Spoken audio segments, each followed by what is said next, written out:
strategy, strategic planning, around strategic people planning, and strategic people systems and operations. And so lots of ways to be able to level up. This is Blair Durham with Black Wall Street Today, your media hub for all things Black entrepreneurship, politics, news, and events in Hampton Roads and beyond. When I say black, y'all say Wall Street. Black Wall Street. Black Wall Street. And now, here's your host, Blair Durham. Welcome. It's the 103rd edition of Black Wall Street Today with Blair Durham, and I'm super excited to share with you. Today's show is sponsored by Apex Financial Group of Virginia, as well as Milestone Mental Health Agency and the COO team. We will hear from two of our sponsors a bit later in the show, but for now, I'm excited because we are sharing first with Miss Lori Ruffin. Lori is the CEO and founder of the COO team. She is passionate about helping visionaries and leaders to fulfill their purpose and focus on their passion, utilizing her corporate, national, and international nonprofit experience to help small businesses and nonprofits get the operating systems that they need in order to grow and expand. Welcome, Lori. How are you? I'm doing well. How are you doing, Blair? I am doing awesome. Thank you so much for being here today. Yay. Please help us. I'm thinking about 2021, and as a business leader, obviously 2020 threw the crazy curveball. And so I know you're helping business leaders to prepare. So shall we dive right in? What is it that we need to be thinking about right now? Yes. Well, first of all, let's just acknowledge that we have been navigating the cray-cray in 2020. We did not expect COVID-19. We did not expect all of the changes that would come from it, the restrictions around how we can move.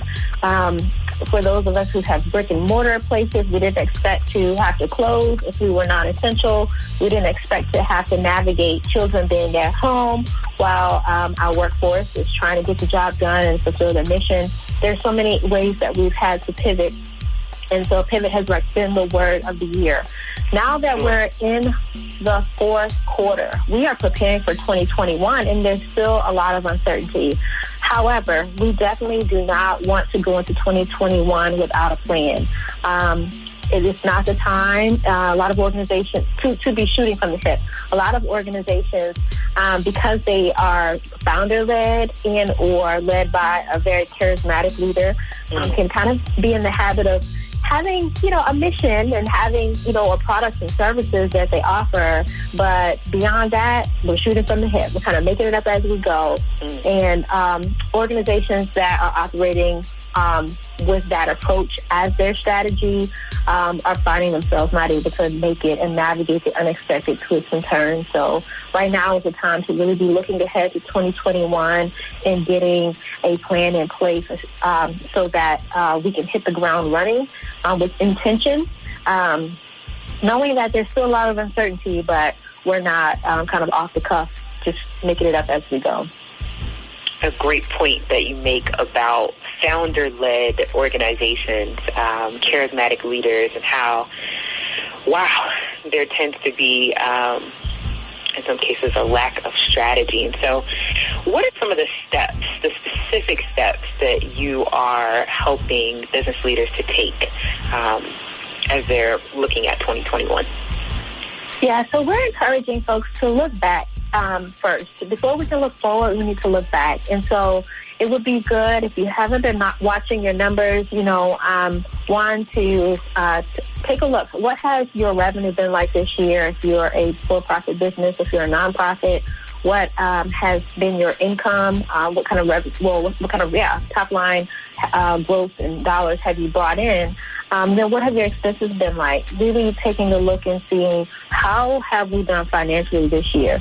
And then also looking at your impact goals, because it's not all dollars and cents. Dollars and cents really matter, but it's also how many lives were we able to impact in our service area, and making sure that we know that. What activities did we do? What were our successes?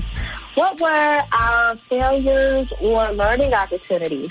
Sure. We want to encourage organizations to really look back and make sure that we're learning from all of the things that we experienced, good and bad and challenging, so that we can take that forward in our planning. So that's number one, is to look back.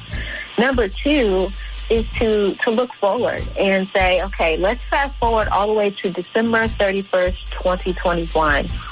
What will you have hoped to accomplish financially as well as impact-wise? How many people do you want to serve?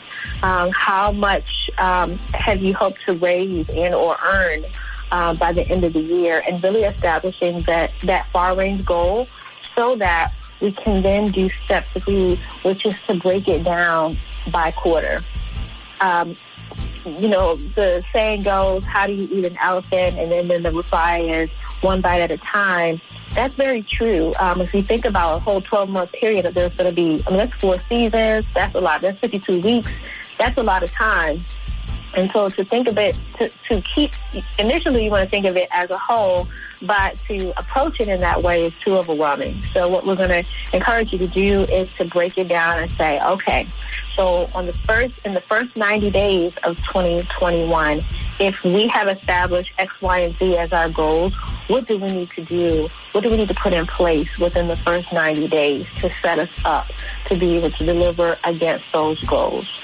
Does that make sense? Yeah, quarter by quarter. I love the approach. Yeah. I think it's spot on.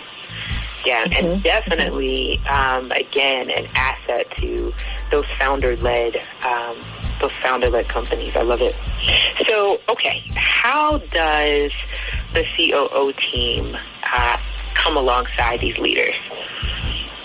Yeah, so we really are excited to journey with organizations in a little bit of a longer process, and we do 90-day sprints to really level up different areas of organization. So if an organization needs a strategic plan, we can help them secure that and build that out in 90 days. If they need a people plan, which is kind of, they need to tighten up their people, human resources infrastructure, we can help them do that in 90 days. And then also, we have extended to also include diversity, equity, and inclusion systems. So if we need to address culture, we have ethos building culture systems where we can help organizations address those needs.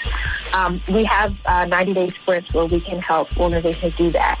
But sometimes you need a quick and dirty where you're like, okay, I need to do that work, but right now I just need to sketch out a plan so that I'm not running blindly. And so for that, we have an intensive coming up actually at the beginning of November where we're going to dig into these questions on a Zoom call.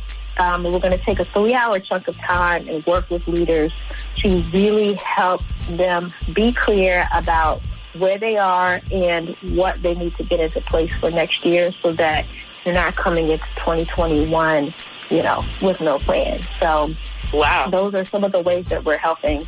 So I got excited. You say it's possible to, in just 3 hours, to get clarity around a strategic plan for next year. Yeah, so it's not going to be a full-fledged strategic plan. So you can expect to do a longer, more thorough process and to cover all the things within 3 hours. For clarity, for sure. There's no reason why organization or even solopreneurs or entrepreneurs should just be kind of thinking, I don't even know what to do. I don't know where to focus, coming into 2021. If you wait to do some of that thinking, we've kind of started behind the curveball. It's kind of like, I'm a mother of young children. It's almost like waking up when the kids wake up. If I wake up when the kids wake up, I'm already behind the ball. The best thing I can do is get a head start and get some things under my belt before the kids wake up so that I have kind of secured my progress. And similarly, leaders, I think part of the way that you can really get a leg up on the year is making sure that when you exit the previous year, you have some clarity around what your focus is, what your goals are going to be, and what are the things that need to be shored up in your organization so that you can run. So, for example, sometimes you may have a goal, but realizing that there may be a weakness within your organization that needs to be strengthened so that you can run. I was talking with a leader yesterday who she has a social enterprise, a cleaning business, and was just saying that, I don't really have a problem securing contracts. My issue is my pipeline. I have a hard time getting dependable workers. And so we're going to work with her to set up her infrastructure. So again, we won't be able to tackle all of that within the 3-hour setting, although we have processes to do that. What we would do for someone like her is help her to identify, well, what are your growth goals for next year, and what are the areas that you need to work on, and what's the time frame in which you're going to tackle those goals, so that when January 1 hits, she knows exactly, I am doing this work for the first 30 days, the next 30 days, and then the next 30 days, so that she's getting the things in position to be able to reach her overall 2021 goals. Good thought. One question that comes to mind, and I know I've asked you this before, but I'm going to ask you again, in light of the founder that has been shooting from the hip. You know, they've got a team, and this is just sort of how we do things. The culture is that we shoot from the hip. When I'm now deciding that, you know what, I'm ready to embrace strategy, how do I sell my team? Yes. Well, truth be told, there is a little bit of comfort. I think people get used to whatever the norm is. So change can be a little bit difficult, but I think the thing that I would sell the team on is that by getting clarity, people will be able to plug in better and to kind of really know where they fit. And we'll all be able to move in the same direction because we're working off the same playbook. And the other thing, too, is bring the team into the process. So strategic plans should not be developed in a vacuum, disconnected from the people who are going to help, bring it to life. There needs to be conversation. Their fingerprints need to be on that plan. They may not make the final decisions or, have the final call on certain things, but definitely it's a full contact sport where everybody can be in on it so that the resulting plan is one that can be embraced by everybody and executed by everybody because there's space for everyone in the plan. Mm-hmm. Yeah. And so when you're working with founders and leaders, are you also working with the entire team? Is that part of it depends on. So we work with organizations one-on-one, and when we do that, we get a chance to have more contact with the team. And when we're working with organizations in a kind of like in a group setting, we coach the leader to address and engage the team so that they can not be left behind. So it really depends. Our contact really depends on the format through which people receive our services. But in each case, the input of the team is really critical. Awesome. And I know that in the past you offered an executive huddle. Is that something you're still offering? Can you talk about how that works? Yes, we are. So back when COVID-19 hit, we talked with our clients and we said, what do you all need from us right now? What kind of support can we offer? And they said, Lori, we just need space. We need space to be able to process. And so we set up an executive leader huddle. Our rhythm now is once a month. So the first Thursday of every month at 11 a.m. Eastern Standard Time, we get together on a Zoom call. It's a private Zoom call where we process ideas, questions, and concerns in the area of strategy, people, and operations. And it's been really amazing. We've been able to help organizations get breakthrough just because they're kind of feeling stuck and not having a safe space to process. They feel that they can't process with their employees, they can't process with their board, and so we're able to come in as the COO team, their Chief Operating Officer team, to help them process their ideas and really figure out what can they do to get unstuck in any of those areas. So it's a free space, and it happens on the first Thursday of every month. Somebody can, if anybody listening wants to attend, they can go to www.theCOOteam.com and send us an email through the Contact Us page, and we can be sure to add them to the distribution list. We make sure that this is a sacred space, really, for executive leaders, so we don't publish the link. It's by invitation. So we're happy to invite any CEO or nonprofit executive director to that time, and would love to be a thought partner with you. Awesome. We've got about 2 minutes remaining. You took me right into my last question, which is, can you share your contact information? How can you be reached? Your social media, all of those things. Yes, absolutely. So you can reach us at www.theCOOteam.com, theCOOteam.com. And as it's mentioned before, the COO stands for Chief Operating Officer.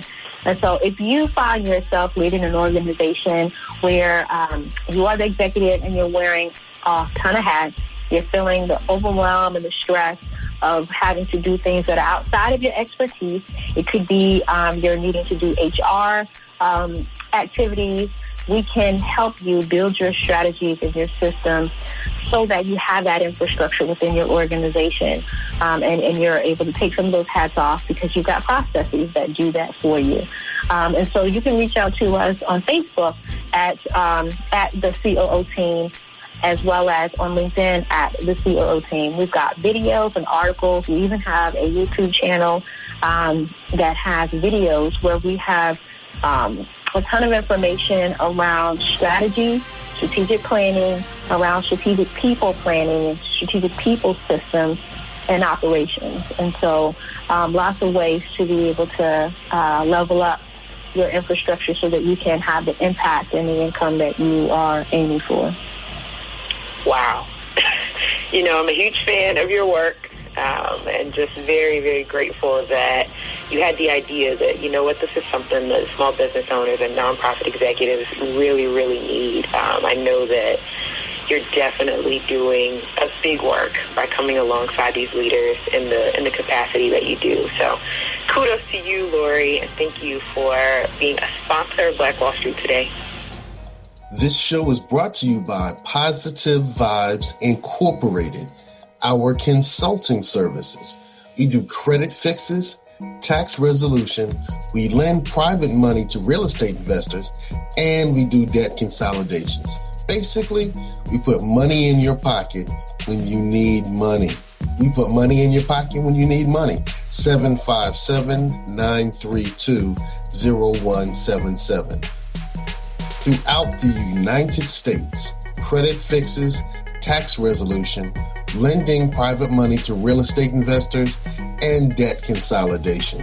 757-932-0177. 757-932-0177. Phenomenal. Stay with us online at Black Wall Street Today on Facebook and Black Wall Street Today on Instagram, and then follow us on Twitter as well at BWS Today. We look forward to talking again next week. Have a wonderful week. I have said, and I will continue to say, that the most important priority for the Black community is the Black community, not a particular political party. Phenomenal. Hey, yo, when I say black, you say Wall Street. Black Wall Street. When I say black, you say Wall Street. Black. When I say black, you say Wall Street. Black. When I say black, you say Wall Street. Black. Black Wall Street. Black Wall Street.